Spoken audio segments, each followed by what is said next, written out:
พรานป่ากับนารีผล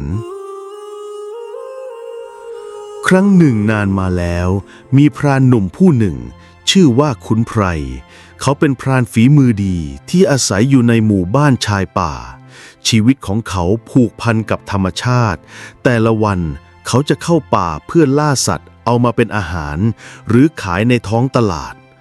วันหนึ่งขุนไพรแบกธนูและเสบียงเข้าไปในป่าลึกเพื่อตามล่าหาเนื้อป่ามาขายให้กับชาวบ้านในป่าเขตอันใกล้สัตว์ต่างก็หายากขึ้นเพราะในพรานก็มีมากขึ้นเรื่อยๆเขาจึงตัดสินใจจะเข้าไปในป่าลึกกว่าที่เคยไปขณะที่เดินลึกเข้าไปในป่าทึบขุนไพรรู้สึกว่าอากาศเริ่มเยือกเย็นและสงบผิดปกติเสียงนกเสียงแมลงเงียบลงจนกระทั่งเขาได้ยินเสียงแผ่วเบาราวกับเสียงหญิงสาวร้องไห้เขาค่อยๆย่องเข้าไปตามเสียงจนพบต้นไม้ต้นหนึ่งรูปร่างประหลาดใบไม้เปล่งประกายสีทองและที่กลางต้นไม้นั้นมีผลไม้รูปร่างคล้ายหญิงสาวนอนหลับอยู่ในเปลือกใสผิวขาวผ่องผมยาวดำคลับงดงามดั่งเทพธิดานี่หรือนารีผลขุนไพรพึมพำเบาๆเขารู้ทันทีว่านี่คือตำนานที่เขาเคยได้ยินจากผู้เฒ่าในหมู่บ้านนารีผลผลไม้วิเศษที่มีรูปกายหญิงสาวสวยงามและหอมหวานแต่หากใครคิดจะครอบครอง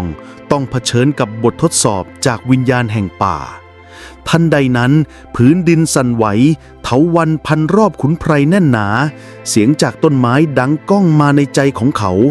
เจ้าปรารถนาในความงามแต่หัวใจเจ้าบริสุทธิ์หรือไม่หากเจ้าหวังเพียงเพื่อครอบครองนารีผลจะกลายเป็นยาพิษขุนไพรนั่งลงหลับตาแล้วพูดออกมาด้วยใจจริงว่าข้าหาใช่มาเพื่อเอาเปรียบหากนางมีชีวิตจริงข้าจะปกป้องมิใช่ครอบครองทันใดนั้นเถาวัลย์คลายออกและนารีผลค่อยๆตื่นขึ้นเปลือกใสหลุดออกนางลืมตาน้ำตาอาบแก้มก่อนเอ่ยเสียงนุ่มข้าคือนารีผลวิญญาณแห่งป่าผู้ถูกสาปให้เป็นผลไม้จนกว่าจะมีผู้บริสุทธิ์ใจมาพบขอบคุณที่เจ้ามิได้เห็นข้าเป็นเพียงของมีค่าขุนไพรประคองนารีผลขึ้นจากต้นไม้แต่นางกลับยิ้มเศร้าแล้วกล่าวว่าข้าถูกผูกพันกับผืนป่าจะออกไปไม่ได้หากทำเช่นนั้นป่าจะเหี่ยวเฉาเจ้าต้องกลับไปเพียงลำพังแม้ขุนไพรจะเสียใจแต่เขาก็เคารพการตัดสินใจของเธอและในที่สุดเขาก็กลับสู่หมู่บ้านพร้อมกับหัวใจที่เปลี่ยนไปนับแต่นั้นมาชาวบ้านเชื่อกันว่าหากใครเดินทางเข้าป่าลึกด้วยใจบริสุทธิ์อาจได้พบกับนารีผลผู้มีเมตตาและป่าแห่งนั้นจะยังคงเขียวขจีปกป้องผู้คนที่เคารพธรรมชาติเมื่อขุนไพรกลับถึงหมู่บ้านเขาเล่าเรื่องนารีผลให้ผู้เฒ่าผู้แก่ฟังแต่หลายคนไม่เชื่อบางก็ว่าเพ้อเจ้อบางก็หัวเราะเยาะแต่ขุนไพรก็ไม่โกรธเขาไม่หวังจะให้ใครเชื่อเพียงแต่เก็บเรื่องราวของนารีผลเอาไว้ในใจด้วยความเคารพและรักแท้ที่ไม่ต้องครอบครอง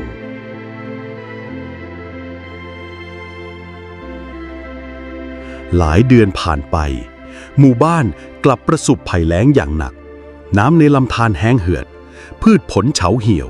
เด็กๆล้มป่วยชาวบ้านเริ่มสิ้นหวังคืนหนึ่งขุนไพรฝันถึงนารีผลนางยืนอยู่ใต้แสงจันทร์กลางป่าเอ่ยเบาๆว่าหากเจ้ามีศรัทธาในธรรมชาติและจิตใจบริสุทธิ์แท้เจ้าจงพาชาวบ้านมาที่ต้นไม้แห่งข้ารุ่งเช้าขุนไพรตัดสินใจพาชาวบ้านบางส่วนเดินทางสู่ป่าลึกแม้หลายคนจะลังเลแต่ด้วยความเชื่อในความดีของเขาจึงยอมร่วมเดินทางไปหลังจากเดินทางฝ่าป่าทึบหลายวันขุนไพรก็พาชาวบ้านมาที่ต้นนารีผลที่เคยพบแต่ครั้งนี้ไม่มีผลใดห้อยอยู่มีแต่ต้นไม้สูงใหญ่เงียบงันชาวบ้านเริ่มท้อใจแต่ขุนไพรคุกเข่าลง แล้วกล่าวกับต้นไม้นั้นว่าเรามาอย่างถ่อมตนมิใช่มาเพื่อครอบครองขอเพียงน้ำสักหยดเพื่อให้เด็กในหมู่บ้านรอดตายจู่ๆแสงอ่อนจากท้องฟ้านั้นส่องลงมาเหนือยอดไม้น้ำค้างเริ่มไหลหยดจากใบไม้กลายเป็นลำธารเล็กๆไหลวนรอบโคนต้นชาวบ้านพากันตักน้ำใสสะอาดนั้นกลับไปหมู่บ้านและเมื่อถึงวันรุ่งขึ้นพืชผลก็งอกงามเด็กๆหายป่วยหมู่บ้านกลับมามีชีวิตอีกครั้งจากวันนั้นเป็นต้นมาต้นนารีผลก็ถูกเรียกว่าต้นศรัทธาแห่งนารีผลหลายปีผ่านไปขุนไพรกลายเป็นผู้เฒ่าผู้มีภูมิปัญญาแห่งป่าเขาสอนเด็กๆว่าธรรมชาติให้ได้ทุกอย่างหากเราให้ใจตอบแทนและตำนานของนารีผลยังคงเล่าขานต่อไปในเสียงลมผ่านใบไม้ในสายน้ำที่ไหลเย็นและในหัวใจของคนที่ยังเชื่อในความงามของจิตใจขุนไพรกลายเป็นชายชราผู้คนเคารพนับถือในฐานะผู้รู้เรื่องธรรมชาติและผู้รักษาวิญญาณแห่งป่าใหญ่ทุกเย็นเขาจะนั่งใต้ต้นไม้หน้าเรือนเล่านิทานนารีผลให้เด็กๆฟังและนางก็ไม่ได้จากข้าไปแต่ยังอยู่ในสายลมใบไม้และหัวใจของผู้ที่ศรัทธาเขากล่าวพร้อมรอยยิ้มบางเบา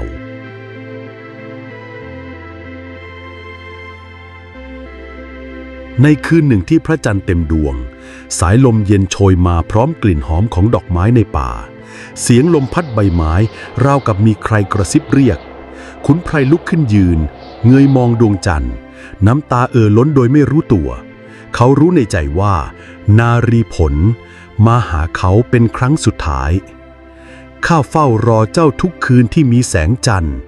ขอเพียงเจ้ารู้ว่าข้ารักเจ้าในแบบที่เจ้าจะเป็นเสรีขุนไพรพูดกับลมเบาๆทันใดนั้นแสงทองพุ่งออกจากป่าต้นไม้ทั้งป่าสว่างไสวใบไม้พลิ้วไหวราวกับโบกมืออำลารุ่งเช้าชาวบ้านพบว่าขุนไพรนั่งหลับอยู่ใต้ต้นไม้ใบใหญ่ที่หน้าเรือนแต่ร่างเขาสงบนิ่งในมือของเขาถือผลไม้แปลกประหลาดลูกหนึ่งรูปร่างคล้ายหญิงสาวกำลังยิ้มเบาๆราวกับฝันดีไม่มีใครกล้าแตะผลไม้นั้นทุกคนต่างก้มศีรษะชาวบ้านตัดสินใจนำร่างของขุนไพรไปฝังที่ใต้ต้นไม้แห่งศรัทธาในป่าลึกและตั้งศาลเล็กๆเพื่อรำลึกถึงผู้ที่เคยได้พบนารีผลผู้แท้จริงหากใครได้เข้าไปในป่าลึกช่วงคืนพระจันทร์เต็มดวงเขาอาจได้กลิ่นหอมหวานจากใบไม้และได้ยินเสียงแผ่วเบาของหญิงสาวกระซิบว่าจงรักในสิ่งที่เป็นมิใช่สิ่งที่อยากให้เป็นเสียงของนารีผลผู้ที่ศรัทธาในธรรมชาติและไม่หวังครอบครองใดๆจะได้รับของขวัญที่ยิ่งใหญ่กว่าความสงบในใจและความรักอันเป็นนิรันดร์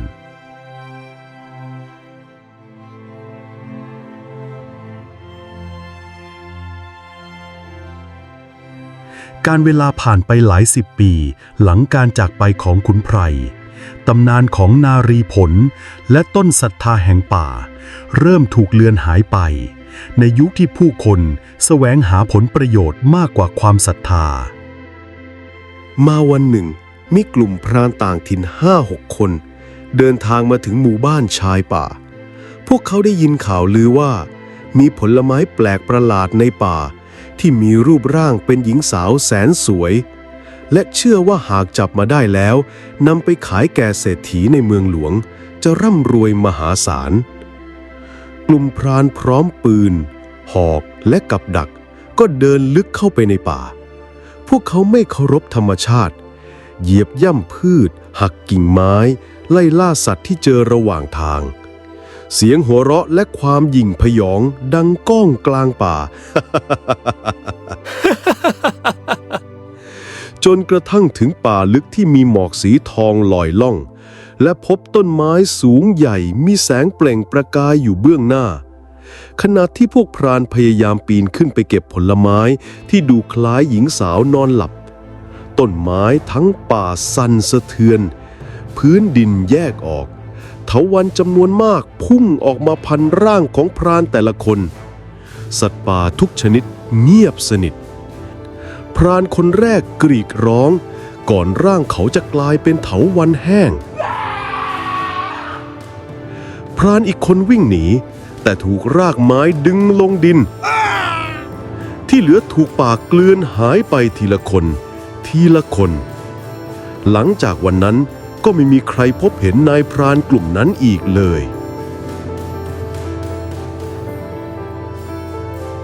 ต่อมาก็มีชายหนุ่มเลี้ยงวัวเขาเป็นหลานของชายชราคนหนึ่งซึ่งเคยได้ฟังเรื่องขุนไพรในวัยเด็กวันนั้นเขาหลงทางเข้าไปในป่าเพราะตามหาวัวที่หายไปเขารู้สึกเหมือนได้ยินเสียงวัวของตนร้องและเขาก็ตามเสียงนั้นไปจนหลงเข้าไปในป่าลึกจนไม่รู้ตัวเมื่อมาถึงบริเวณต้นนารีผลต้นไม้กลับเงียบสงบใบไม้พลิ้วเบาและมีเสียงหญิงสาวแผ่วเบาเอ่ยว่าเจ้ามาโดยไม่หวังสิ่งใดจิตเจ้าสะอาดดังหยดน้ำค้างยามรุ่งสางผลไม้หนึ่งผลค่อยๆหล่นลงเบาๆแตกออกเป็นกลีบดอกไม้ข้างในคือหยดน้ำบริสุทธิ์ที่ซึมลงพื้นและกลายเป็นแอ่งน้ำเล็กๆเขารู้สึกเหนื่อยล้าเลยดื่มน้ำนั้นไปแล้วมันก็ทำให้เขาหายเหนื่อยทันทีชายหนุ่มเลี้ยงวัวยิ้มด้วยความชื่นใจและเดินจากไปโดยไม่แตะต้องอะไรเลยเมื่อเขากลับถึงบ้านเขาก็เล่าเรื่องให้ปู่ฟังผู้เป็นปู่ได้ยินก็เพียงยิ้มและกล่าวว่าเจ้าคือคำตอบของป่าและเจ้าคือผู้รักษาศรัทธาแห่งนาลีผลแทนขุนไพรแล้ว